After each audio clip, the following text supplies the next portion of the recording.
Appropriation 2016-17 Estimates Bill, introduction. The Appropriations 2016-17 Estimates Bill is set down for first reading forthwith. Mr Speaker, I move that the Appropriations 2016-17 Estimates Bill be now read a first time. The question is that that motion be agreed to. Those of that opinion will say aye. Aye. To the contrary, no. The ayes have it. Appropriation 2016-17 Estimates Bill, first reading. The Appropriations 2016-17 Estimates Bill is set down for second reading forthwith. Mr Speaker, I move that the Appropriations 2016-17 Estimates Bill be now read a second time. Mr Speaker, it's a privilege to present the 8th budget of this national-led government. I recall our first budget delivered in difficult times, with Treasury forecasting never-ending deficits and ever-rising debt.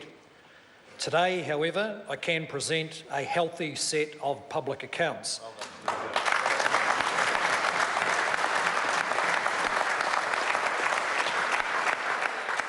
The Crown's books show rising surpluses and falling debt.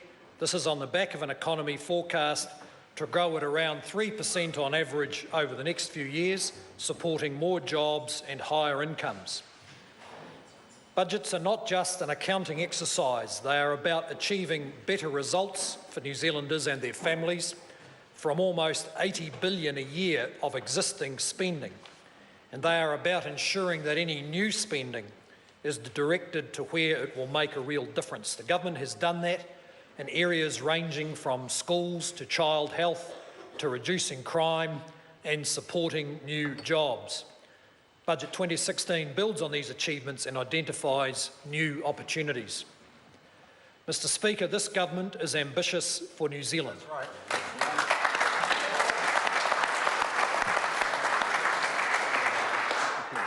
We can realise that ambition with a strong economy and continued prudent management of public finances. Budget 2016 invests in a growing economy. In particular, it supports 4 significant measures. The first is the Innovative New Zealand Package, a $760 million investment that focuses on growing our science system, producing the skills New Zealand needs, and encouraging innovation and investment in regional New Zealand. The second is a $2.1 billion infrastructure program that focuses on transport, schools, and the investment needed to deliver a modern, flexible tax system. The third is a social investment package providing $652 million more to support vulnerable New Zealanders and help them live better lives. And the fourth measure I want to highlight is a significant investment in the health sector.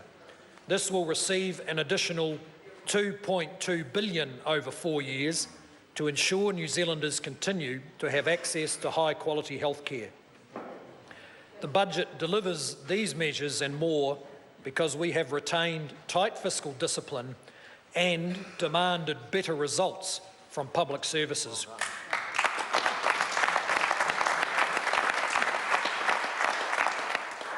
We owe that to New Zealanders who go out to work every day and pay their taxes. Budget 2016 is possible because of the constructive working relationships National has with the ACT, United Future and Māori parties. I want to acknowledge their continuing support and contribution to stable government. Mr Speaker, New Zealand's economic outlook is positive. Treasury is forecasting real GDP growth of around 2.9% over the coming year and 2.8% on average over the 5 years to June 2020. Over 200,000 more people are in work now than 3 years ago, and another 170,000 new jobs are expected by 2020. Over that period, the unemployment rate is expected to drop to 4.6%, and the average wage is forecast to rise to $63,000 a year. Only a handful of developed economies enjoy such a positive outlook.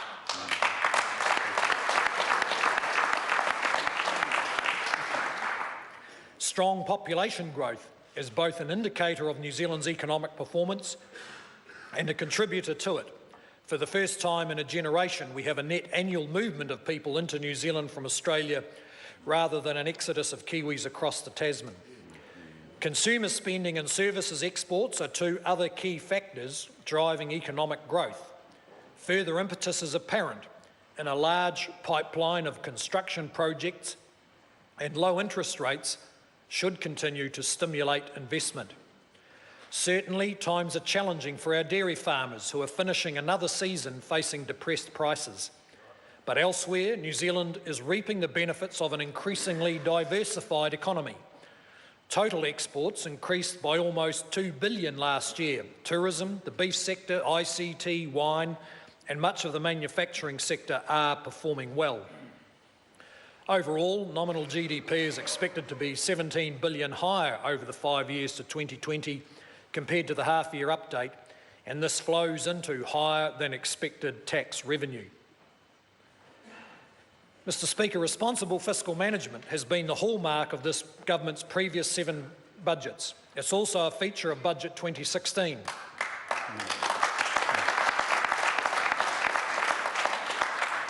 The surplus target helped us turn the government's books around. Now our focus is shifting more to debt repayment. Reducing debt to more prudent levels will give the government more room to support New Zealanders and the economy should we face another economic shock or natural disaster.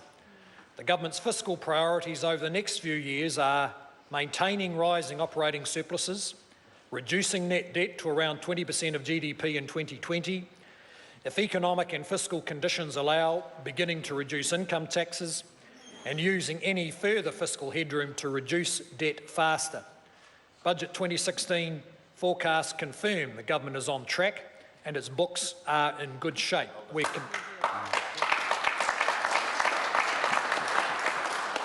We're continuing to manage our spending carefully. This means government expenditure falls to 29.7% of GDP this year and stays under 30% thereafter.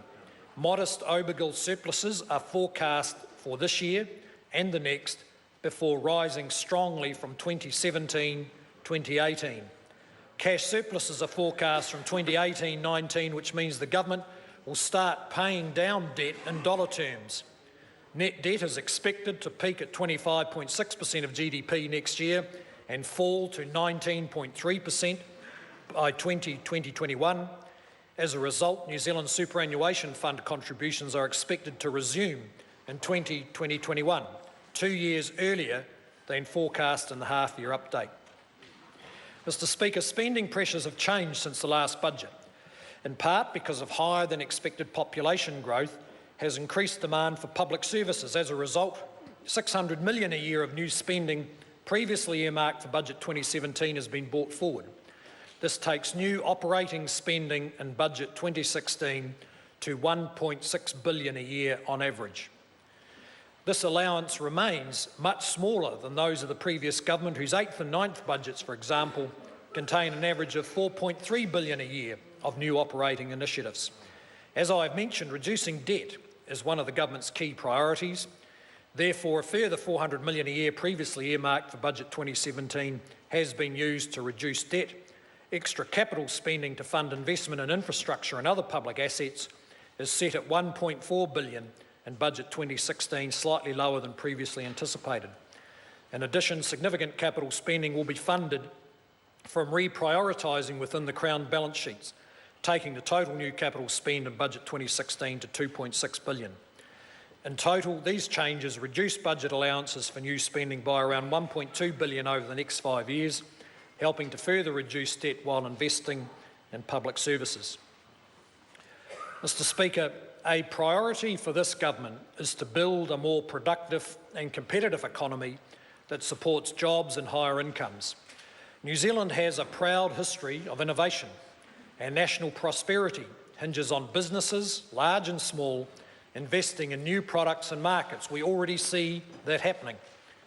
Business investment has increased from $31 billion in 2010 to $40 billion last year and is expected to grow to $50 billion by 2020. Our export sectors are taking advantage of free trade agreements and selling more New Zealand products to growing markets around the world. The economy is diversifying, with the ICT sector, for example, more than doubling its exports over the past 8 years. This budget looks to the future and includes measures to support business and regional innovation. The largest is the $761 million Innovative New Zealand package to encourage entrepreneurship, skills and economic growth. This package will support more jobs, higher wages and a stronger, more diversified economy. The package has 3 parts. First, investment in science and innovation will increase by $411 million over the next 4 years. A number of different science and research funding streams have been boosted, including those that have a strong potential impact on New Zealand's economy, environment and society. The Marsden Fund, which supports excellence in research, will be expanded, as will funding for the Health Research Council. In total, increased funding will take cross-government investment in science and innovation to $1.6 billion a year by 2019-20. Second, to support skills and employment, we are investing $257 million more in tertiary education and apprenticeship programs, particularly in the areas of science, engineering and agriculture.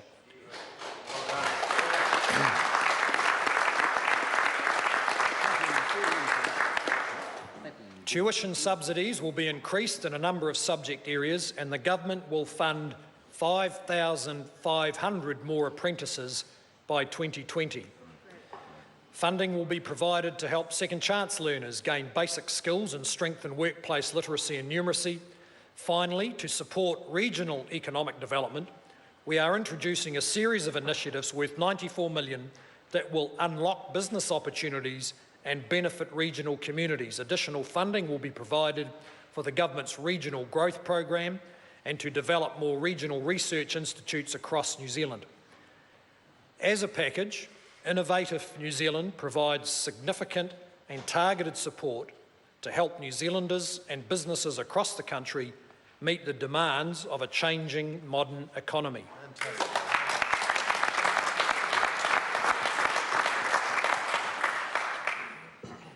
Mr. Speaker, further support for businesses, particularly small enterprises, comes through a $187 million SME-friendly package, which the Prime Minister announced last month. This provides a better balance of incentives to encourage taxpayers to pay the right amount of tax. Provisional tax will be reformed with a new pay-as-you-go option, allowing small businesses to pay tax as they earn income. Use of money interest will be eliminated or reduced for the vast majority of taxpayers. Contractors will be able to choose a withholding tax rate that suits their own circumstances, and the ongoing 1% monthly late payment penalty will be scrapped from 1 April 2017 for new debt, although immediate penalties and interest charges will continue. Mr. Speaker, the government remains committed to ensuring that everyone pays their share of tax according to the rules. We have a strong tax system in New Zealand. We are making further changes targeted at multinational companies. New Zealand recently signed an international agreement that will make it harder for multinationals to artificially lower their tax liabilities. We will soon introduce legislation to increase the amount of tax compliance information shared between our treaty partners. We've commissioned an independent review of the disclosure requirements for foreign trusts, which is due by 30 June, and we will continue to work with the OECD to address tax avoidance. These changes will help ensure that our tax base and disclosure rules remain robust into the future. Mr. Speaker, the tax changes previously announced are part of a wider business transformation program that embraces new technology to make it easier and less complicated to pay tax. The budget includes $857 million for Inland Revenue's new tax administration system, replacing one that is a quarter of a century old. The funding is just one part of a significant budget infrastructure investment package totalling $2.1 billion. The package provides $115 million for roading projects in Gisborne, Marlborough and Taranaki under the government's previously announced accelerated regional roading program. Kiwi Rail will receive $190 million for the operation of the national rail network. The government has a strong expectation that Kiwi Rail will continue to improve its performance to reduce the level of Crown support required in the future. 9 new schools and 480 new classrooms are included in a package of schooling investments that total $883 million.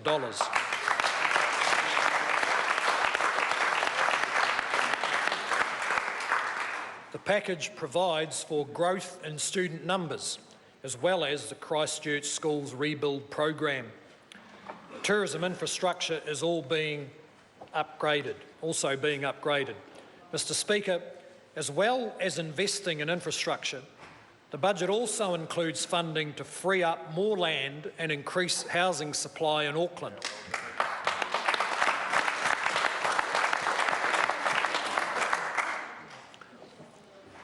Housing development on surplus Crown land in Auckland receives a $100 million boost in capital funding. This follows the $52 million set aside in Budget 2015 that has so far resulted in agreements for 20 parcels of land.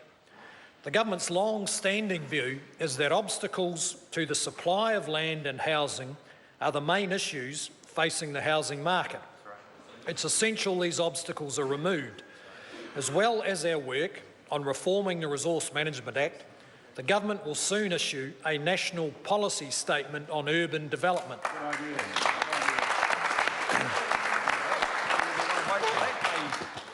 This will direct councils to allow more housing development where necessary and to measure the impact of their decisions on house prices.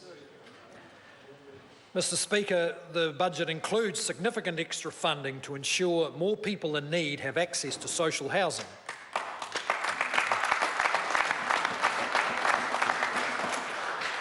$200 million more is provided over 4 years for at least 750 more places for those with the most pressing housing needs and to meet the rising cost of social housing rents.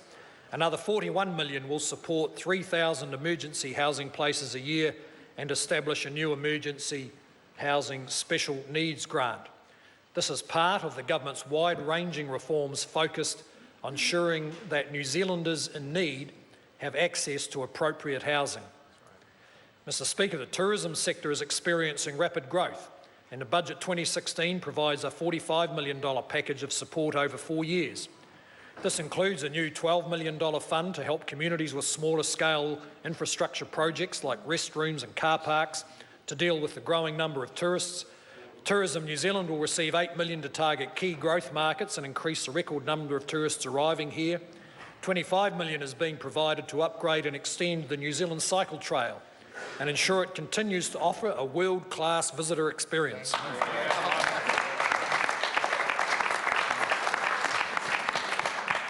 And we're also starting a 2-year trial to streamline border processing for low-risk travellers to make it easier for them to visit New Zealand.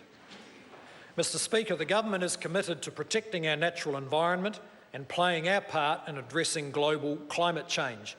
The government will phase out a subsidy in the emissions trading scheme that was introduced as a temporary measure during the global financial crisis.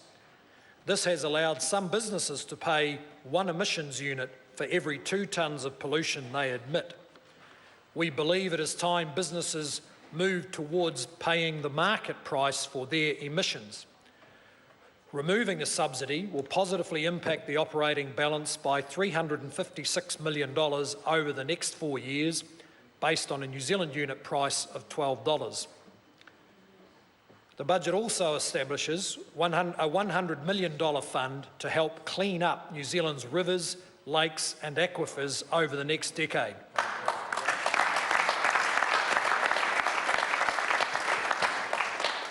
The Freshwater Improvement Fund will contribute to projects that help communities improve water quality. Priority will be given to the projects involving the private sector or philanthropic funds. An additional $16 million is being provided to control wilding pines in the highest priority areas, and the Battle for Our Birds program New Zealand's largest pest control operation, will receive $21 million this year. This will help fight an expected pest population boom caused by heavy forest seeding.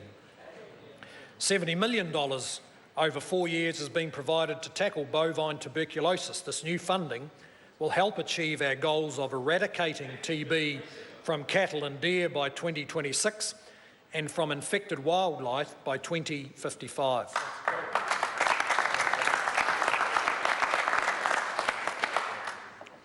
Mr. Speaker, the government is committed to delivering better public services.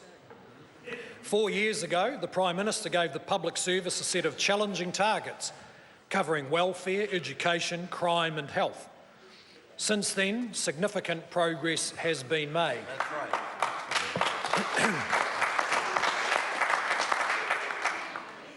More than 40,000 fewer children now live in a benefit-dependent household. The proportion of 18-year-olds achieving an NCA Level 2 qualification has increased from 74% to over 84%. Total crime has dropped by 16%, youth crime is down by almost 40%, and rheumatic fever rates have fallen by 45%. Child abuse in New Zealand, however, remains too high. Mr. Speaker, the government is investing in new ways of supporting more New Zealanders off benefits and into work so they can lead better lives. As a result, the number of people on a benefit is the lowest for 8 years, and the lifetime cost of the welfare system has fallen by $12 billion since 2011. This is an example of our social investment approach, which uses data-driven investment techniques to determine when and how to intervene to change lives for the better. Budget 2016 includes a comprehensive and wide-ranging social investment package with extra funding of $652 million over 4 years. There are a number of parts to this package. The government recently announced major state care reforms and a complete overhaul of child, youth and family to improve the long-term life outcomes for New Zealand's most vulnerable population. A new system will be in place by the end of March 2017. The budget provides funding of $200 million for these reforms over the next 4 years. This includes developing an independent youth advocacy service, raising the age of care and protection, caregiver recruitment and training, workforce training and development, and better access to support for caregivers. This is the social investment part of new budget funding for care and protection of children. In addition, a further $145 million will meet increased demand from more children and young people in care. Mr. Speaker, another part of the social investment package provides $61 million to extend the youth service to 19-year-old parents and to 18 and 19-year-old job seekers at risk of long-term welfare dependency. If we do not take action, the average 19-year-old sole parent will spend 18 years on a benefit. It is our responsibility, both to families and to taxpayers, to do more to help these sole parents gain independence.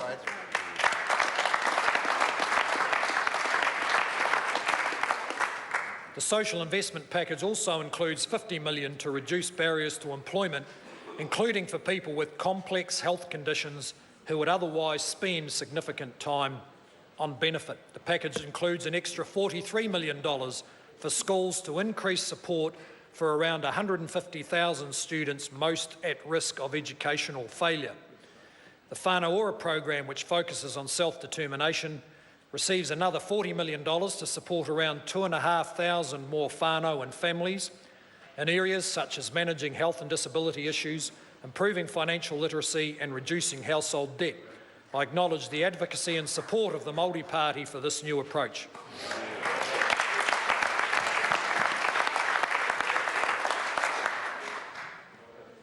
Another $20 million from the social investment packages to support offenders at a particularly vulnerable time when they leave the controlled routine of prison and return to the community.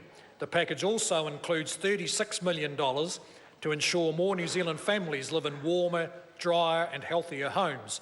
Half of this funding is targeted at insulating around 20,000 rental homes occupied by low-income families through the Warm Up New Zealand program. This will take the total number of newly insulated homes since 2009 to well over 300,000.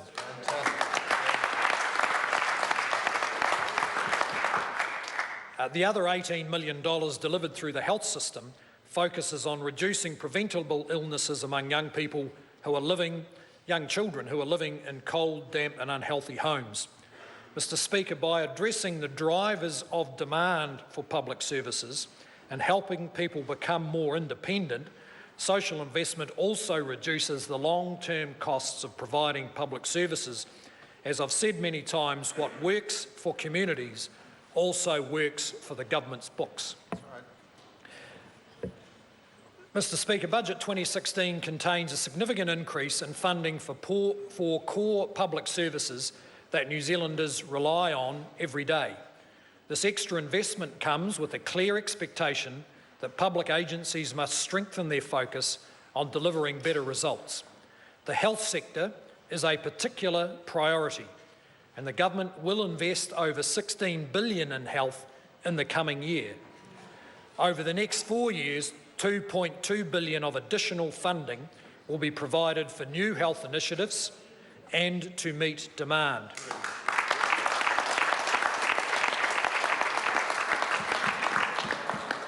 Pharmac, for example, will receive an additional $124 million over 4 years to provide more New Zealanders with access to new medicines.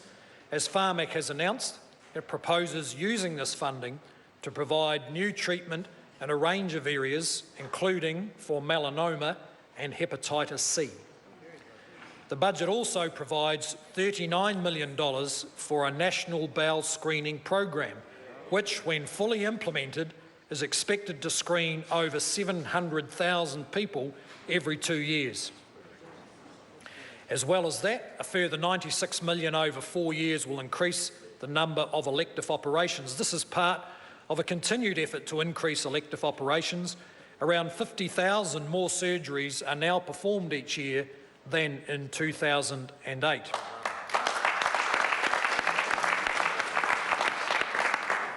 Budget 2016 provides $169 million for more disability support services and a further $73 million for primary health care. This includes extra support for the free doctors' visits and prescriptions for under 13s announced in Budget 2014. District health boards will receive $1.6 billion over 4 years to invest in services, meet population growth and deliver better results. Mr. Speaker, increasing the price of tobacco is the single most powerful tool to reduce smoking. The budget confirms that tobacco excise duty will rise by 10% on the 1st of January each year for the next 4 years. I want to thank the Māori Party for its continuing advocacy for this effective approach to reducing smoking.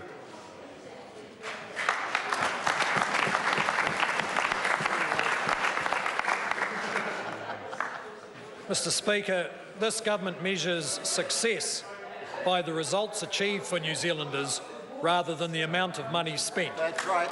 Since 2008, the proportion of people in early childhood education has increased to almost 97%. As I've mentioned, the proportion of 18-year-olds with NCA Level 2 qualifications has grown considerably.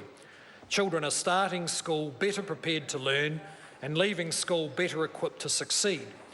This budget continues to focus on results. The government will invest a total of $11 billion in early childhood, primary and secondary education in 2016-17.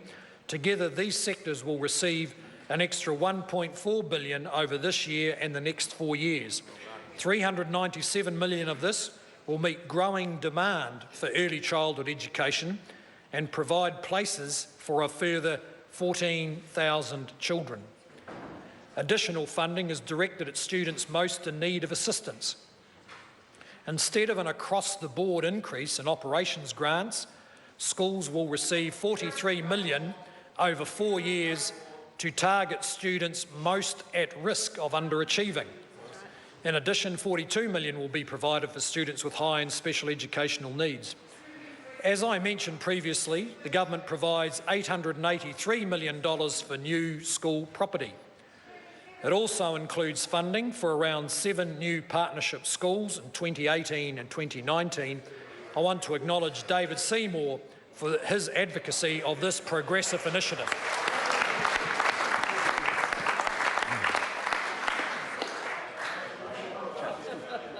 Mr. Speaker, the government is providing considerable support for initiatives to improve the education in schools of Māori and Pacifica New Zealanders. We've provided almost $10 million more over 4 years for Māori and Pacifica trades training.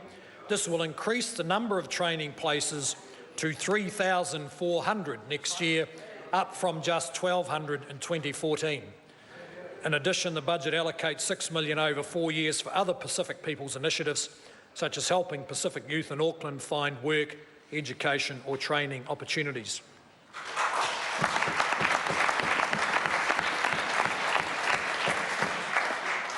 Mr. Speaker, the justice sector faces a number of challenges, including the rising prison population, preventing crime and prisoner rehabilitation. Overall, the sector receives $837 million over the next 4 years, plus $56 million already allocated in 2015-16. Police received $299 million, including $49 million from Budget 2015, which will be primarily used to meet wage increases. Funding of $208 million supports a number of justice sector initiatives, including addressing family violence, increasing access to legal aid, and ensuring the justice system better caters for victims of crime. Corrections received $356 million to protect the safety of the public, reduce reoffending and accommodate higher numbers of prisoners. This includes funding to manage offenders returning from overseas and to continue 24-hour GPS electronic monitoring for the highest risk offenders. Mr. Speaker, $303 million is provided over 4 years to combine urban and rural fire services into one organisation from the middle of the year. As announced previously, this will come from a proposed increase in the fire levy from 2017-18 as well as government funding. I want to thank Peter Dunn for overseeing these changes. In addition, the Ministry of Civil Defence and Emergency Management will receive an extra $6 million over 4 years to ensure New Zealand is well prepared for future natural disasters. Mr. Speaker, a fundamental responsibility of government is to protect the safety of New Zealanders.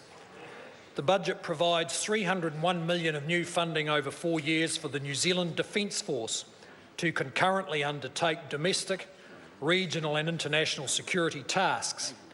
The New Zealand intelligence community will receive new funding of $179 million over 4 years. This will ensure it can provide essential intelligence and security services and remain effective in a rapidly evolving environment.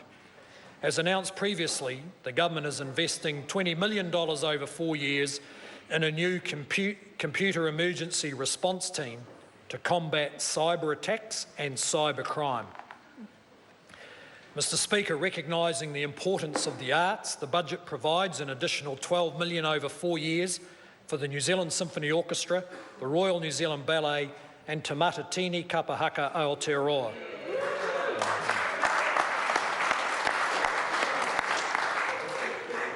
Budget 2016 also provides $16 million over 4 years for high performance sport to support athletes and to enhance our medal prospects at the Tokyo Olympics in 2020. A further $4 million over 4 years will go to drug-free sport New Zealand.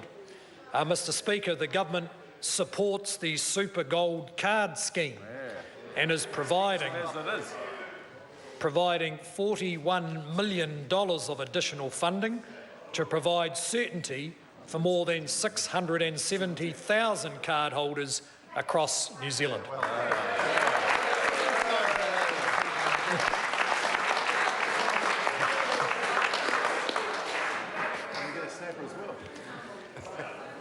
Mr. Speaker, since the first Christchurch earthquake in September 2010, the government has backed Cantabrians in the initial response and now in the recovery and regeneration of the region. I want to acknowledge the leadership of my colleague Jerry Brownlee.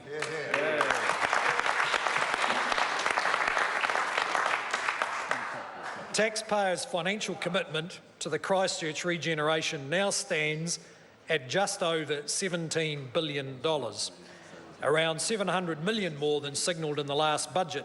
Nearly 60 years after the first earthquake, the Canterbury community can take real pride in what has been achieved. Almost 100,000 cash settlements have been made by EQC, which has also resolved more than 60,000 land claims. Around 68,000 homes have been repaired in the Canterbury Home Repair Program. In Christchurch's central business district, 97% of the horizontal infrastructure repairs have been completed. Overall, $3.9 billion of public sector projects are completed or under construction, with almost $800 million more forecast to begin in the next 6 months. 3 anchor projects have been completed in Christchurch: the Hagley Park Cricket Oval, the bus interchange and the Margaret Mayhew Family Playground. The work is progressing on the Metro Sports Facility and the Convention Centre. The recovery phase in Christchurch formally came to an end last month with the expiry of the Canterbury Earthquake Recovery Act. The government will now progressively step back from its leadership role in Christchurch. Local organisations have been set up to deliver the government's ongoing commitment to the city and the wider region. This new regeneration phase is not just about rebuilding Christchurch, but also fulfilling the long-held potential of New Zealand's second largest city. That's right.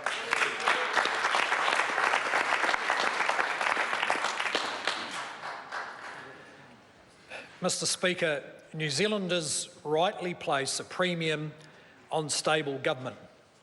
Under John Key's strong leadership, the national-led government is providing that stability. New Zealand has made significant progress over the past 8 years. As a country, we are more confident and our economy is growing. Businesses are creating thousands of new jobs, incomes are rising, we are getting to grips with our toughest social problems, and the books are back in the black. This all means so much more is possible over the next 8 years and beyond. The government takes a long-term view of its stewardship. We are shaping policy around a 20 to 30-year view of how we can improve the lives of New Zealanders. Budget 2016 does that by making positive long-term choices that will further strengthen our economy and our communities into the future. Mr. Speaker, I commend this budget to the House. And you made it. You made it.